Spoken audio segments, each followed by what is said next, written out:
অনেক বছর আগে সুবর্ণগড় রাজ্যের এক ছোট্ট গ্রাম ছিল শালবনী গ্রাম। সেই গ্রামেই থাকত এক গরিব পণ্ডিত নাম গোপাল শাস্ত্রী। সারাদিন গ্রামের বাচ্চাদের পড়ানো, পূজাপাঠ করানো আর মানুষের বাড়িতে ছোটখাটো কাজ করেও সে ঠিকমতো টাকা পেত না। গ্রামের এক কোণে ছিল গোপালের ছোট্ট ভাঙা কুঁড়েঘর। ঘরের ভেতরে তার স্ত্রী কমলা হাঁড়িতে সামান্য ভাত নাড়ছিল। গোপাল ঘরে ঢুকতেই কমলা তার দিকে তাকায়। আজ কিছু রোজগার হল?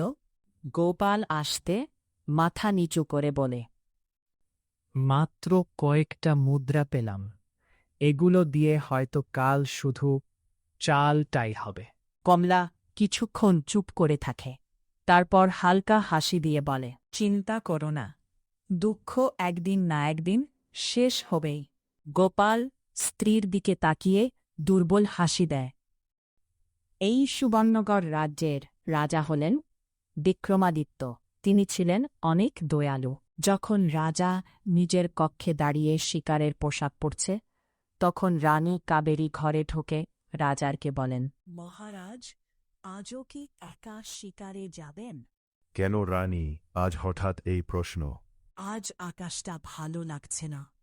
রাজা রানীর কথা শুনে একটু হেসে বললেন, ভয় পেও না রানী, একটু শিকার করে বিকেলের আগেই ফিরে আসব। তাছাড়া সুবর্ণগড়ের রাজাকে ঝড় আটকাতে পারে না। রানী হেসে মাথা নাড়লেন। রাজা ঘোড়ায় চড়ে রাজপ্রাসাদ থেকে বেরিয়ে পড়লেন। রাজা বিক্রমাদিত্য ঘোড়ায় চড়ে সুবর্ণগড়ের গভীর জঙ্গলের দিকে এগিয়ে যাচ্ছিলেন। জঙ্গলের চারপাশে উঁচু শাল আর সেগুন গাছ, পাখির ডাক, পাতার শব্দ। রাজা বিক্রমাদিত্য জঙ্গলের আরও অনেকটা গভীরে ঢুকে পড়েন। হঠাৎ সামনে একটা সুন্দর হরিণ ঝোপ থেকে বেরিয়ে এল।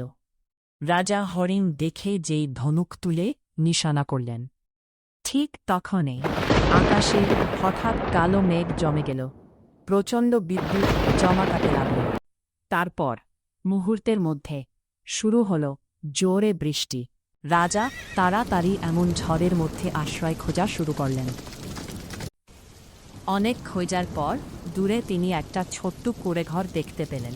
তিনি তার ঘোড়াটা কুঁড়ে ঘরের পাশে রাখেন। তারপর তিনি ঘরের সামনে এসে ডাকতে লাগলেন, কেউ ঘরে আছেন? আমি ঝড়েতে আটকে পড়েছি। গোপাল আর কমলা তখন ঘরের ভেতরে বসে। বাইরে ঝড় আরও বাড়ছে। হঠাৎ বাইরে থেকে কার শব্দ আওয়াজ শুনে গোপাল দরজা খুলে দেখে একজন লোক ভিজে জামা পরে দাঁড়িয়ে আছেন। ভাই, আমি একজন ব্যবসায়ী, এই ঝড়েতে পথ হারিয়ে ফেলেছি। আজ রাতটা কি তোমাদের বাড়িতে থাকতে পারি? গোপাল এক মুহূর্ত ভাবল না। এটা গরিবের ঘর ঠিকই, কিন্তু অতিথির জন্য দরজা সবসময় খোলা। রাজা নিজের মুকুট খুলে রেখেছিলেন, তাই গোপাল তাকে চিনতে পারেনি। রাজা ঘরের বিছানায় এসে বসেন। কমলা আস্তে করে গোপালকে ডাকে, ঘরে তো শুধু ভাত আর ডাল, ওনাকে কি দেব? গোপাল শান্ত গলায় বলল, অতিথিকে ফিরিয়ে দেওয়া যায় না, যা আছে মন দিয়ে সেটাই দাও। কমলা থালায় ভাত আর সামান্য ডাল দিল। রাজা থালাটা দিকে কিছুক্ষণ তাকিয়ে থাকলেন, তারপর ধীরে ধীরে খেতে শুরু করলেন। একটু পর তার মুখে হাসি ফুটল। রাজা মনে মনে বলে, প্রাসাদে এত খাবার আছে, কিন্তু এই সাধারণ ভাতের মতো শান্তি আমি অনেক দিন পাইনি। রাজা খাওয়ার পর ওইখানেই বিছানায় শুয়ে পড়ে। সকালের রোদ জানালা দিয়ে ঘরে পড়ছে। ঝড় থেমে গেছে, পাখির ডাক শোনা যাচ্ছে। গোপাল উঠেই দেখে অতিথি লোকটা বাইরে ঘোড়ার পাশে দাঁড়িয়ে আছেন। কমলাও বাইরে আসে। রাজা হালকা হেসে গোপালের দিকে তাকায়। গত রাতে তোমরা যা করলে, আমি সেটা কখনো ভুলব না। ওরকম বলবেন না, আমরা তো শুধু অতিথির সেবা করেছি। রাজা এই নিজের মাথায় রাজমুকুট পরলেন ও অমনি কমলা বলে উঠল, ইনি তো আমাদের মহারাজ। এই কথা জেনে দুজনেই ভয়ে মাথা নিচু করে ফেলে। রাজা দ্রুত এগিয়ে এসে তাদের বলেন, না বন্ধু, ভয় পেও না। আজ থেকে তুমি আমার বন্ধু। কাল যদি তুমি আমাকে ঝড়ের রাতে আশ্রয় না দিতে, তাহলে আমার কি হতো আমি নিজেই জানি না। আমি ভেবেছিলাম তুমি আমার আসল পরিচয় জেনে ভয় পেয়ে যাবে, তাই আমি বলিনি। রাজা নিজের হাতের সোনার আংটি খুলে গোপালের হাতে দিলেন। বন্ধু, এখন আমার কাছে তোমাকে দেয়ার মতো কিছুই নেই। তুমি এখন এই আংটিটা রাখো, এইটা বিক্রি করে তুমি কিছু টাকা পাবে। আর যখনই বিপদে পড়বে আমার কাছে চলে আসবে। তারপর রাজা ঘোড়ায় চড়ে চলে গেলেন। ওইদিকে গোপাল আর কমলা এখনো অবাক হয়ে দাঁড়িয়ে আছে। কয়েক মাস পরে একদিন কমলার শরীর খুব খারাপ হয়ে যায়। দুদিন সে বিছানা থেকে উঠতে পারে না। গোপালের কাছে বেশি পয়সা না থাকায় সে বড় ডাক্তার দেখাতে পারে না। তুমি রাজার কাছে যাও না কিছু সাহায্য চাইতে, তিনি তো তোমাকে বন্ধু বলেছেন। গোপাল কিছুক্ষণ চুপ করে থেকে বলে, ঠিক আছে, আমি রাজা কাছে যাচ্ছি। গোপাল যেই রাজপ্রাসাদে এসে পৌঁছায়, গোপাল দেখে দুজন প্রহরী রাজপ্রাসাদের বড় দরজার সামনে দাঁড়িয়ে পাহারা দিচ্ছে। কে তুমি? আর এখানে কেন এসেছ? আমি গোপাল, মহারাজের সঙ্গে দেখা করতে এসেছি।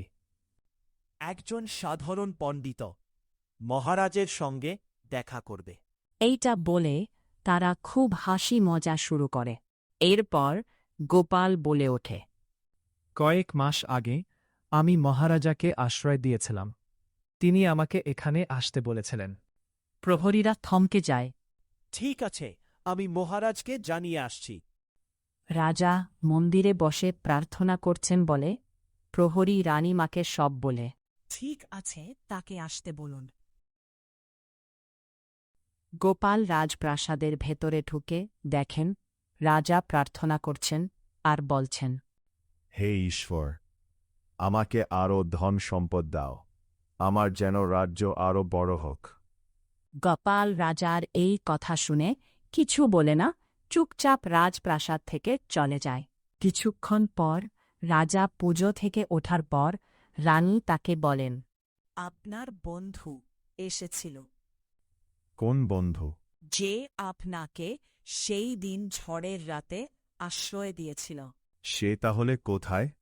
আমি তো তাকে কোথাও দেখতে পাচ্ছি না। তিনি তো এখানেই ছিলেন, মনে হয় বাড়ি চলে গেছেন। আমার সঙ্গে না দেখা করে সে চলে গেল। মনে হয় কোনো দরকার ছিল। রাজা দ্রুত ঘোড়ায় চড়ে শালবনী গ্রামের দিকে এলেন। গোপাল ঘরের সামনে দাঁড়িয়েছিল। রাজা ঘোড়া থেকে নেমে গোপালের সামনে এসে বলে, বন্ধু, তুমি আমার সাথে না দেখা করে ফিরে চলে এলে কেন? আমার স্ত্রী অসুস্থ, তাই সাহায্য চাইতে গিয়েছিলাম। তাহলে কিছু না নিয়েই চলে এলে কেন? গোপাল একটু হেসে বলে, আমি তো ভিখারি মানুষ মহারাজ, কিন্তু যখন দেখলাম এই রাজ্যের রাজা ও ভগবানের কাছেও আরও চাইছে, তখন বুঝলাম আপনি আমার থেকেও বড় ভিখারি। তাই ভাবলাম আরেক ভিখারির কাছে আমি কি চাইব। কথাটা শুনে রাজা স্তব্ধ হয়ে যায়। তিনি তার ভুল বুঝতে পারেন। আজ তুমি আমাকে বড় শিক্ষা দিলে বন্ধু। লোভের শেষ নেই। আমি ভুল করেছি। এত সম্পত্তি থাকার সত্ত্বেও আমি আরও সম্পত্তির লোভ করেছি। এরপর তিনি সৈন্যদের দিয়ে ওষুধ, চাল, কাপড় সব গোপালের বাড়ি পাঠালেন আর এক থলি সোনার মুদ্রা দিলেন।